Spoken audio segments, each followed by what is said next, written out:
I'm Allan Naim. I work on Google Kubernetes Engine at Google, part of our product management organization. And I'm joined here by Rohit Agarwala.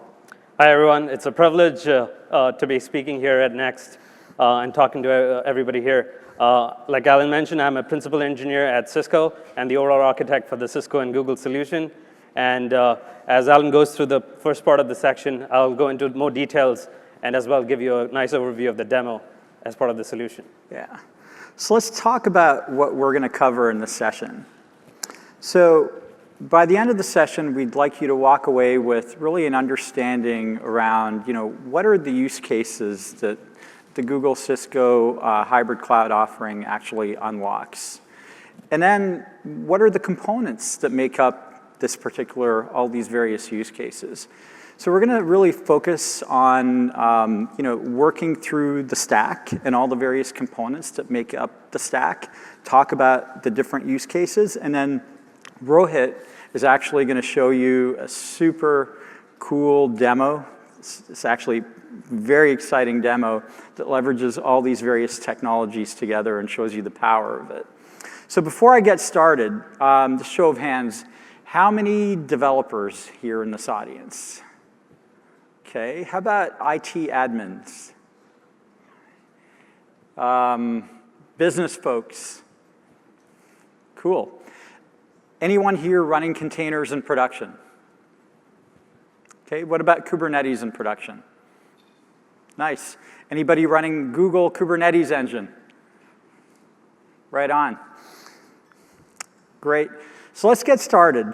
When you look at the overall cloud evolution, we've gone through these phases every 10 years. And, we are currently somewhere between the red and blue dot in terms of evolution taking place today that's really been driven by transformation that containers have really brought to the market.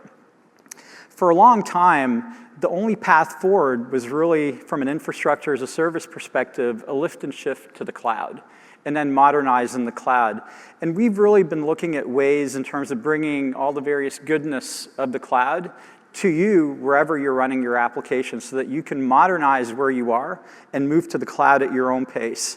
So this trend that we're seeing right now around cloud-native services is really something that the market is picking up on. And I have to say, in my entire career in the IT industry, I haven't seen this much traction as I'm seeing right now. This whole notion of being able to build services that can literally run anywhere and being able to manage them from a central location, I think is key to this trend that we're seeing right now around cloud-native services. And then hybrid has really become an enterprise reality. I'm sure a lot of you have applications that probably fall into any one of these categories here. For a very long time, the only path was really to go from on-prem to public cloud, and that's a great path.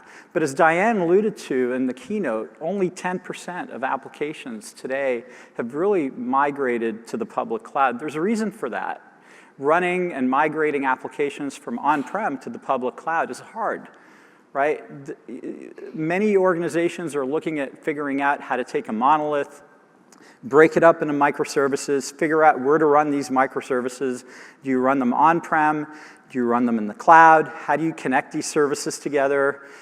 Some of you probably have portfolios of thousands of applications. Each application has different characteristics, data privacy requirements. Some have to stay on-prem. Some can easily move to the cloud. How do you figure all that out? But the key here is, how do you manage that portfolio of application in such a way where you're doing it consistently, right? Without having to use this tool for on-prem, this tool for cloud, this tool for microservices, a different tool for policy management, a different tool for security. Those are really hard problems. Our goal here really is to bridge these two worlds together, right? So on one hand, you have the modernization evolution that's happening from an on-prem standpoint.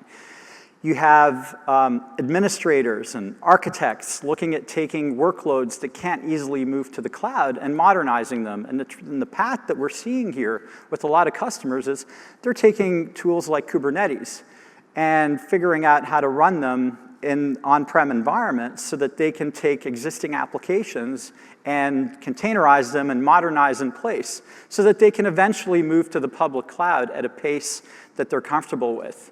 At the same time, there's this very fast move that's happening where developers are going off and containerizing their applications and running them in the cloud. So as an organization, you have to be able to manage all these various requirements that are coming from your developers, from your IT admins, from your architects. How do you do that? And what we're going to talk about today is really bridging together all these various components, right? Where a developer can go from source to image to container to deployment environment. And then an admin can come along and specify policy associated with how these applications run together, who can talk to what, who has access to various components within the architecture.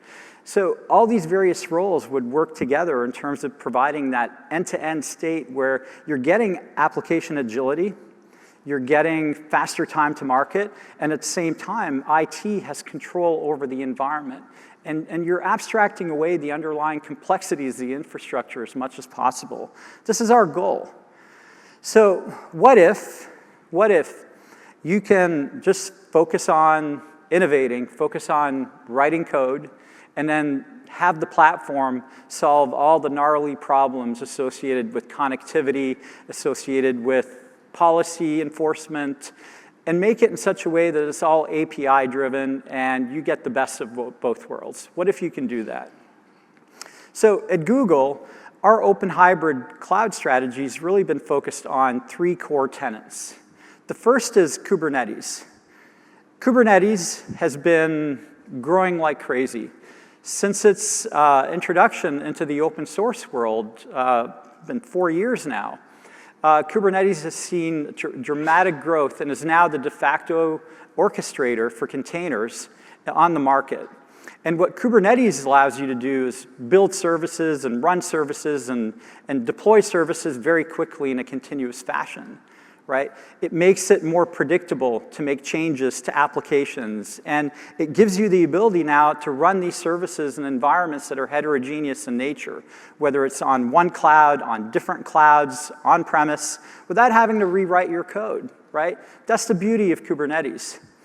Then there's another component called Open Service Broker.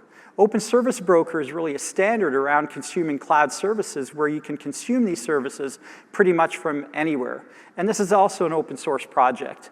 And then finally, Istio. And I'm sure a lot of you have been hearing this week a lot of information about Istio.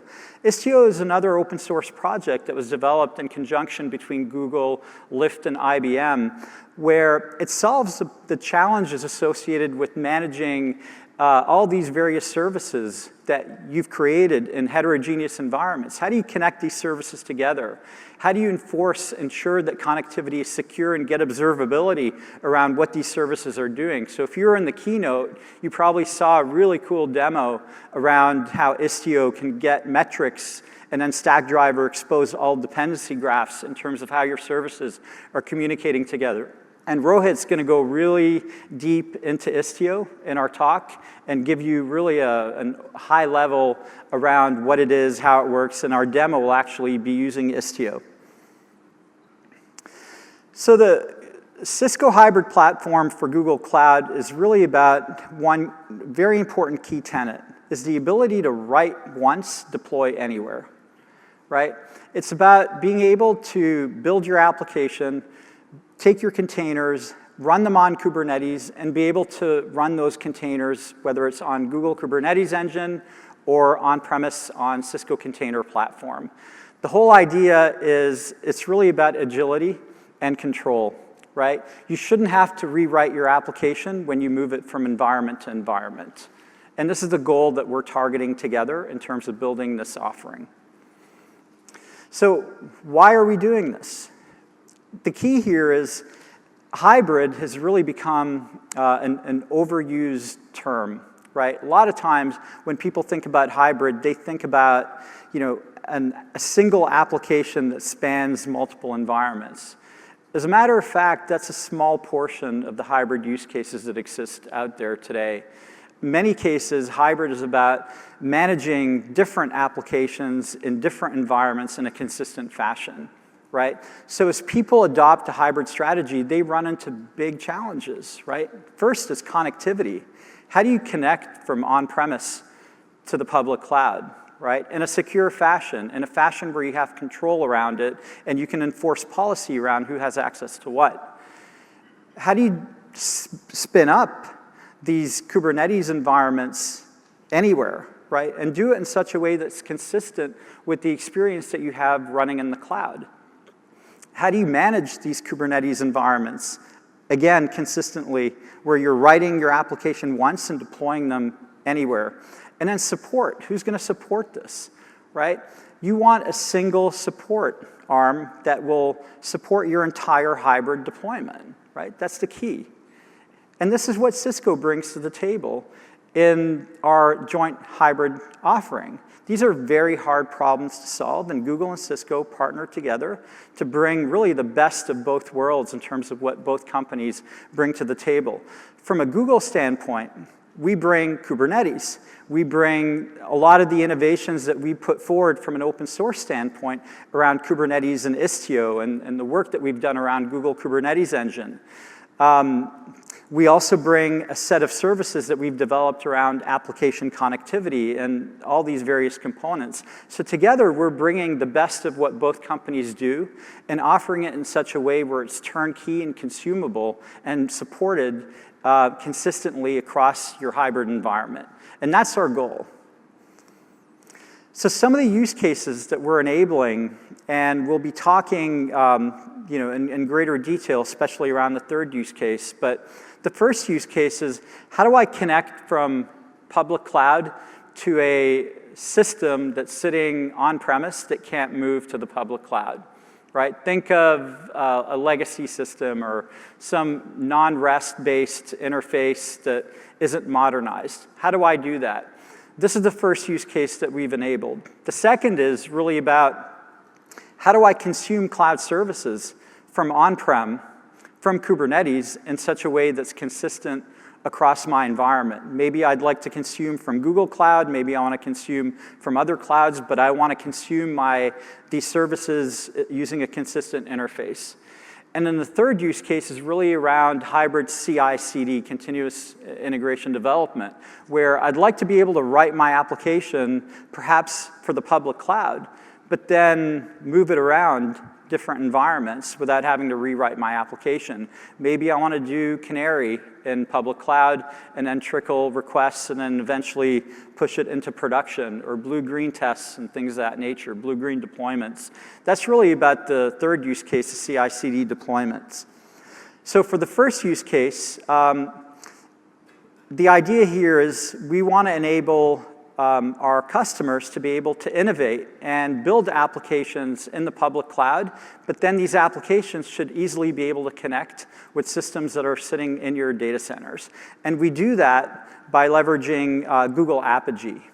And Google Apogee is an API gateway that really takes interfaces that are non-modern, non-REST interfaces, and it's a layer that sits in front of it and makes these interfaces consumable by modern applications. So think of a use case where you've got a system that's storing customer data that can't move into the public cloud. Maybe you're in a regulated industry where the data can't move country boundaries or things of that nature, and then you want to build a mobile app that needs to really scale for a performance standpoint, and you build that mobile app in the public cloud. Now that mobile app can handle all the various requests that are coming in from a front-end standpoint and scale efficiently, but then can communicate with these legacy systems that are sitting in your data center via the Apogee gateway. That's the first use case. And the key here is the work that we're doing with Cisco is really about pulling together, they're called approved reference architectures that give you these capabilities in a deployment model so that you're not having to install all the various components separately, right? You want connectivity. There's a Cisco CVD that basically addresses this use case and gives you this particular architectural pattern. The second use case is about consuming Google Cloud services. So in Google Cloud, we have the service called Open Service Broker. And what Open Service Broker does is it gives you the ability to consume Google Cloud services from outside of Google Cloud in a consistent fashion so that you don't have to worry about the semantics associated with things like service accounts, having to figure out, how to translate information from on-prem to the public cloud service.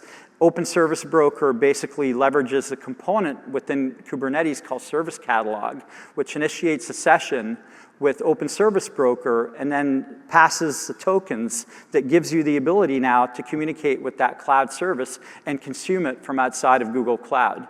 So it abstracts away the complexities around security, around the various semantics associated with that consumption pattern. And then the third use case is really about a hybrid CI/CD pattern, right?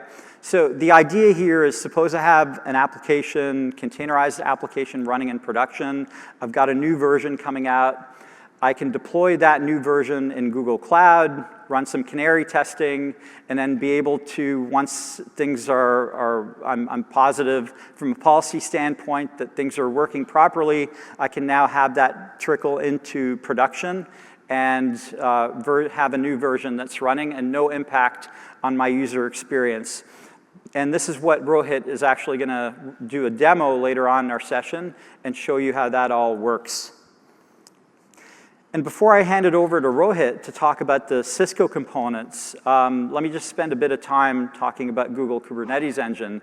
So I'm sure some of you have been in sessions, talk and watched sort of the Kubernetes Engine pitch and so forth, but I want to highlight just a few things. So Google Kubernetes Engine has been a GA product now for 3 years. It is a managed Kubernetes service that runs on Google Cloud Platform. It is 100% upstream Kubernetes. This is not a 2 versions behind. Whenever there's a new version of Kubernetes, which is every 3 months, Google Kubernetes Engine supports that new version within a couple of weeks. Within a Kubernetes cluster, there's usually a master and there is worker nodes. With Kubernetes Engine, Google manages the master. We give you the ability to auto-upgrade. Anytime there's a new version, we'll notify you.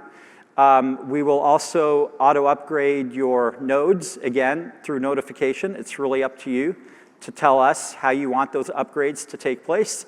We have an SRE team sitting at Google that manages the health of that cluster. Anything happens, we fix it.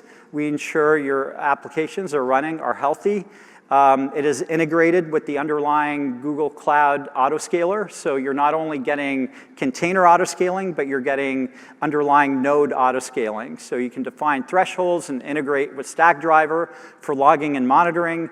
It's built on top of Google's network, so it's a global network. You can have clusters running in different regions that can talk to each other. And from a compliance standpoint, it is certified across all the various regulatory compliance, HIPAA, PCI, and so forth. And again, I just want to stress that this is upstream Kubernetes and 100% compatible, which means that when you build applications on GKE, those applications can easily run on Kubernetes implementations outside Google Cloud as well. So with that said, I'll hand it over to Rohit to talk about Cisco Container Platform. Great.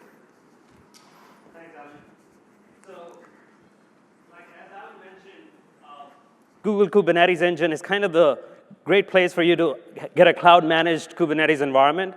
But from Cisco's perspective, and overall as the partnership with Google, what we have been hearing from customers is they also want to start on the on-prem side, right? As described in the third use case, where you want to maybe start in the public cloud, but also want to deploy it on-prem as you move into production, or you have multiple edge locations on which you want to deploy your Kubernetes apps, right? So So we wanted to essentially make sure that we give you a certified Kubernetes platform available on the on-prem that integrates with the infrastructure that you have on the on-prem side.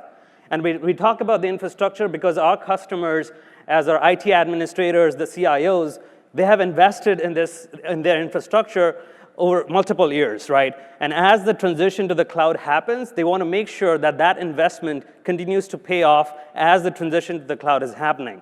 So enabling, giving you a production-ready, turnkey container platform on the on-premises side helps to actually get benefit out of your infrastructure investments as well. And as we go through the presentation, you will see how this integrates with Cisco's infrastructure specifically. So as you can see on the first and foremost point, this is a fully 100% upstream Kubernetes. In fact, this is a certified platform. We ran a bunch of CNCF tests to make sure it's compatible.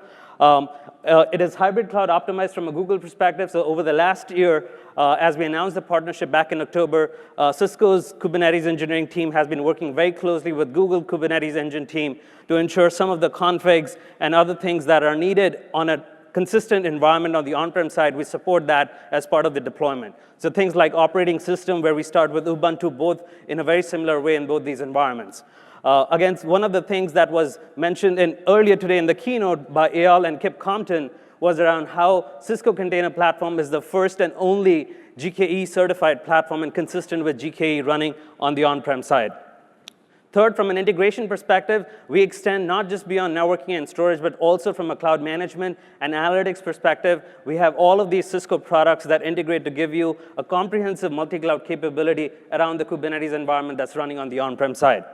And then finally, from a flexible deployment perspective, we understand on the on-prem, you have investments into virtual machines where you're deploying your existing workloads either on virtual machines or bare metal servers. So we are giving you the flexibility to first spin up these Kubernetes clusters within virtual machines, but in the future, we'll also support bare metal infrastructure where we'll give you all the automation that's needed under the hood to bring up a full infrastructure that is ready for deploying all of these Kubernetes bits on top of that. In addition to this, again, Cisco's networking infrastructure from an SDN perspective, we integrate with that as well, and we'll get into those details just in a minute. So the first integration that I want to talk about from an infrastructure perspective is with our HyperFlex platform. Our HyperFlex platform is essentially a hyper-converged infrastructure that combines compute and storage within an on-prem environment. And again, this is already providing you with a built-in IaaS platform. So for our virtual machines, you're getting the data management capabilities in terms of replication as well as HA on the on-prem side. But with the Kubernetes and the Cisco Container Platform integration, we wanted to extend that support to pods and Kubernetes environment as well. And so the way we have done that is we have developed a flex volume driver that essentially gives you the persistent volume support for pods or containers that are running within a Kubernetes environment. And the good part is that this is as a turnkey configuration. As an administrator on the on-prem side deploys a Kubernetes cluster, they can pick and choose the storage driver that they want to enable for the persistent volume. So in case if pods move from one node to the other, or your virtual machines move from one node to the other, your persistent volume continues to be there because we chunk the data as we write them into the disk using the software that is running from a storage perspective to chunk across the multiple nodes, as well as create the replication in case of node failures. So all of those data management capabilities that you have with virtual machines on HyperFlex, you get with containers that are running within Kubernetes as part of the Cisco Container Platform. From a networking perspective, Cisco's application-centric infrastructure, ACI, that's our SDN controller, and it essentially provides you with network connection as part of the SDN fabric, as well as policy implementation using our application policy infrastructure controller called APIC. And what we have done here is we have created a Kubernetes CNI driver or container networking interface driver that essentially gives you both Kubernetes network connectivity as well as Kubernetes network policy implementation within the ACI fabric.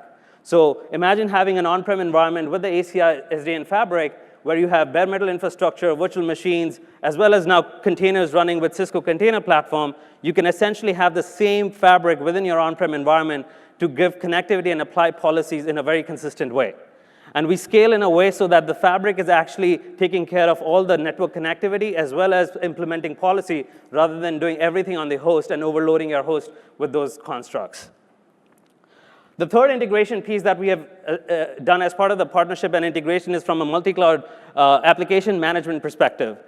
Cisco Cloud Center essentially supported deployment of virtual machines and also talking to other cloud services and defining a governance policy in terms of what administrators and what developers can access to and what ports, for example, can be opened up. But we've also added the support for Kubernetes. So essentially, you can define a YAML definition or give a YAML definition in Cloud Center and point to a Kubernetes API, whether that's running on top of CCP or running within GKE, and have a very consistent experience in terms of deploying this across the multiple cloud environments.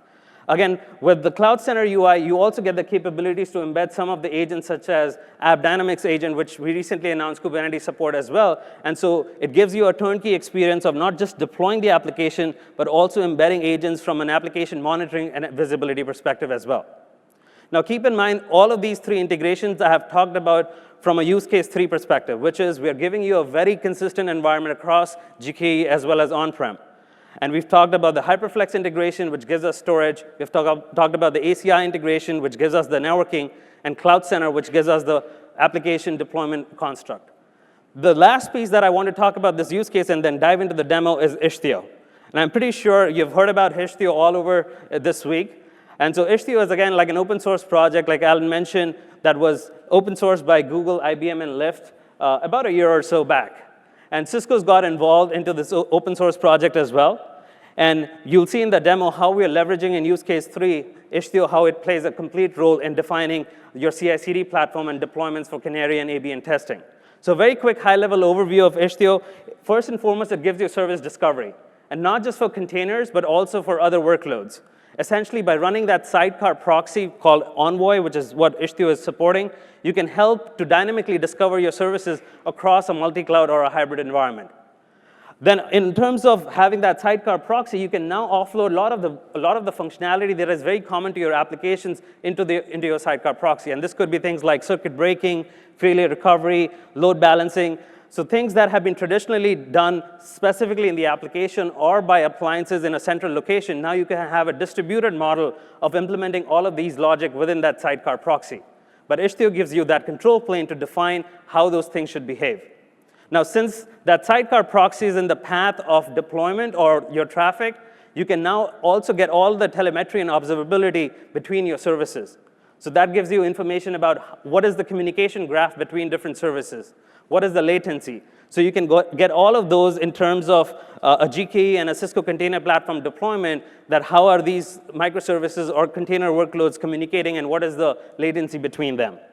And of course, security is a very important aspect because as we see workloads moving out of the on-prem environment, outside the firewall, into the public cloud, you want to make sure that there is security not just at the infrastructure level, but also from a networking perspective. So you can create VPN tunnels, but at the HTTP level, you need things like MTLS or mutual security, TLS security that ensures that only the right services are talking to the other services that are deployed outside your environment. So Istio, with its sidecar proxy model, gives you all of those capabilities in a hybrid environment, and as part of our use case 3, we provide that. This is a very quick high-level architecture diagram of how Istio is deployed. You can see the control plane has 3 components. It has the Istio pilot, which is responsible for essentially pushing down and doing the service discovery and pushing down the routing rules.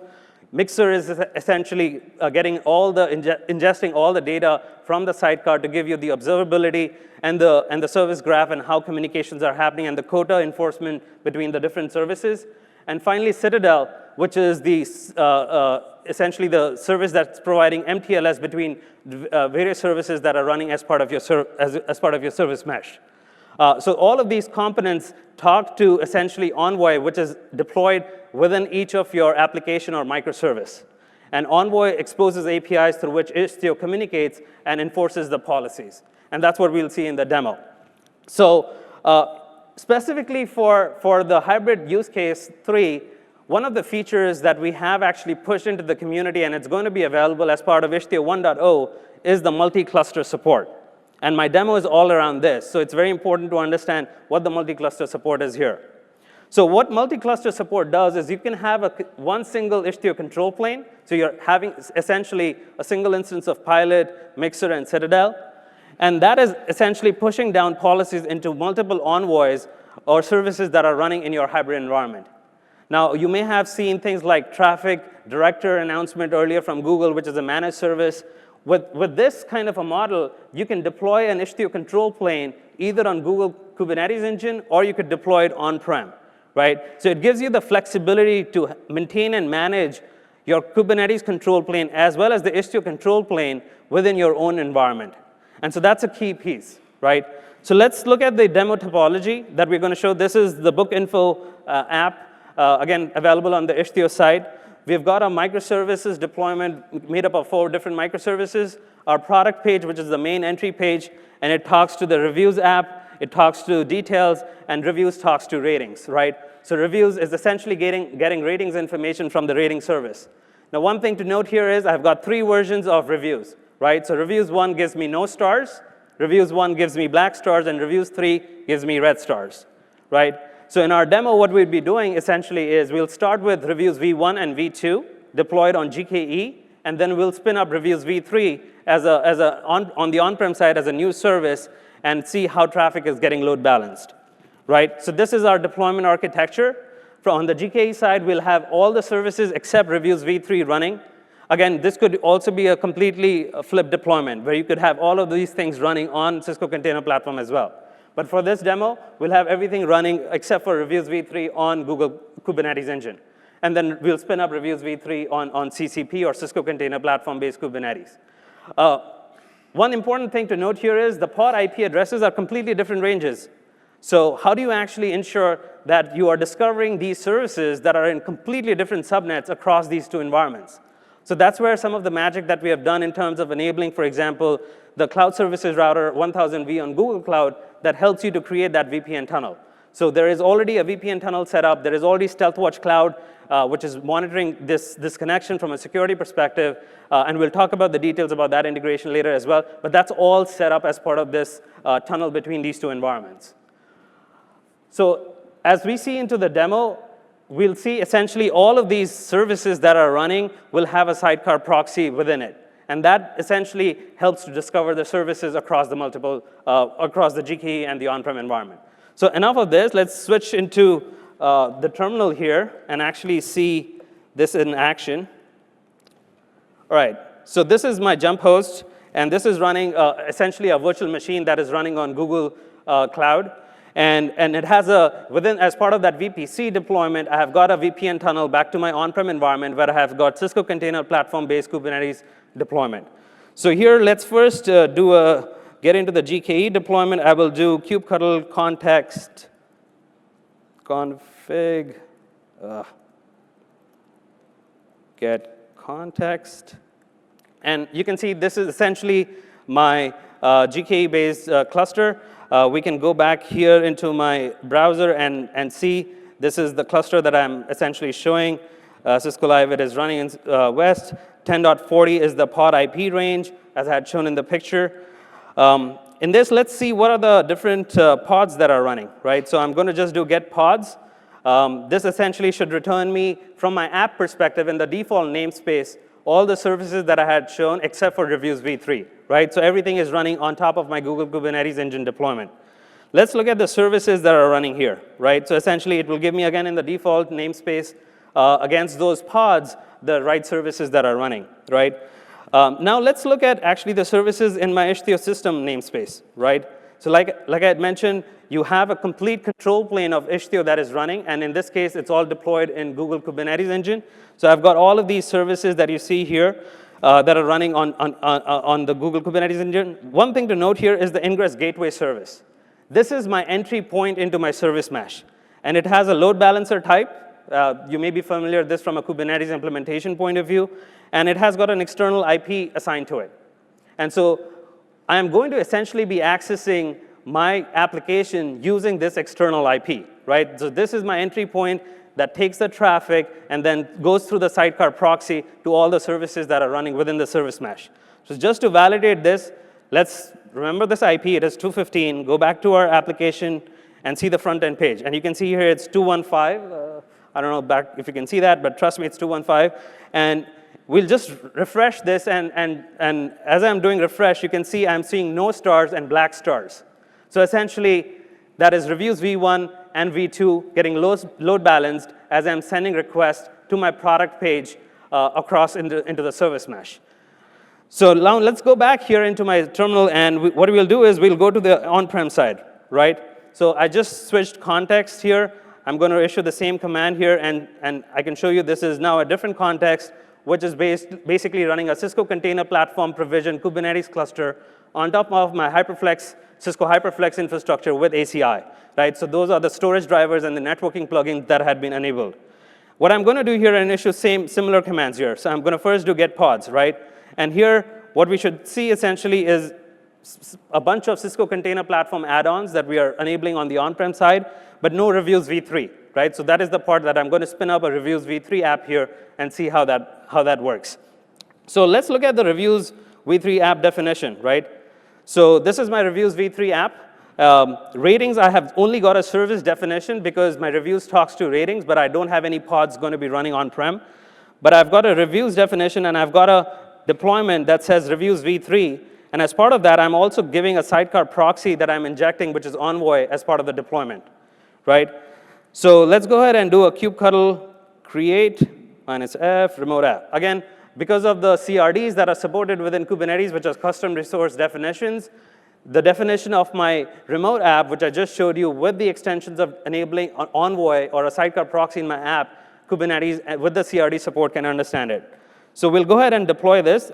It just got deployed. We'll give it a couple of seconds for it to come up. As it comes up, what is happening in the background is essentially this service with the sidecar proxy is getting registered with my Istio control plane that is running on Google Kubernetes engine. And as that gets registered, the control plane essentially gets to know that if there is a request that is going to reviews, I can send it across to a new version that has just come up. So let's go back to our app here, and I'm going to start refreshing here again. And what you're seeing are red stars come up, and essentially this tells me that with black stars that I'm now starting to load balance across multiple versions of my Reviews app that was running across on-prem as well as GKE environment, right? So again, you can see I'm continuously just refreshing it, and I'm seeing black stars and red stars, and there should be no stars as well. There you go. So in a random load balancing fashion, this is happening. Traditionally, or previously, if you had to do this in your environment across a public cloud and an on-prem environment, you would have probably a load balancer, and in that load balancer, you would have a VIP, and that VIP for somehow needs to get configured with a new backend of your service version that comes up, and there would have been new manual configuration that you would have to push into the load balancer to do all of that. But as you could see in this demo, as your developer spun up a new version of an application, your operations team with this Istio control plane can now actually observe that a new version has come up and assign rules in order to send the traffic to these new versions in a very dynamic and a very consistent way, right? So that's one aspect of the demo. Now let's say your operations team or your developer says, Reviews 3 is actually the best version that I've seen so far. And I want all of my client traffic that's coming from anywhere in the world to be now sent to Reviews v3. Right? So how do I actually apply this policy into my service mesh without disrupting the traffic to all other versions, and maybe without even taking down my Reviews v1 and v2? So for that, what I'm going to do is I'm going to switch back into my GKE environment, because that's where my Istio control plane is running. And I'm going to look into a definition here of a policy, which is a virtual service construct in Istio. And this essentially is a policy definition that says that if any traffic to a destination called Reviews, I need to send it to v3, right? So Istio understands this. It can push down into the Envoy sidecar proxy that's running in my service mesh across these two environments. And then hopefully, as we try to, again, refresh our product page entry, it will send all the traffic to Reviews v3.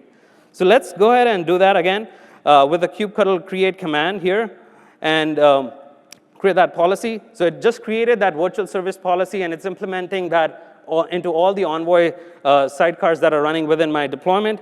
And I'm going to start refreshing here again. And what you see here now, as I refresh this, only red stars are getting shown. I'm not seeing any black stars. I'm not seeing any no stars, which essentially is telling me that that policy just got applied into my service mesh, and my developer gave thumbs up to this version, and my operator is now able to monitor how my service is getting communicated between the different microservices.